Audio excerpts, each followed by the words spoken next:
begin with you. To reopen or not to reopen, that's a tough trade-off. By now, I think we all thought that the pandemic would be much more under control here in the United States. But now we are seeing this resurgence in many southern and western states that are causing parents and educators to pause as much as they would very much like to send their children back to school. They want to do so safely. So what is your overall take on school reopenings, even as the pandemic is surging in many states like Florida, California, and Arizona? Do you think the benefits of reopening outweigh the health risks? Well, to begin with, I don't think that we should rely on reopening plans from Washington.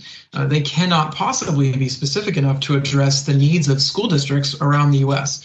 The plans for reopening should be done as locally as possible with educators and families as they consult local health officials and as they look at the data on what they have on how the pandemic is spreading. So I would begin there. I would say that the evidence that we have shows that young people in particular are the least affected by the virus.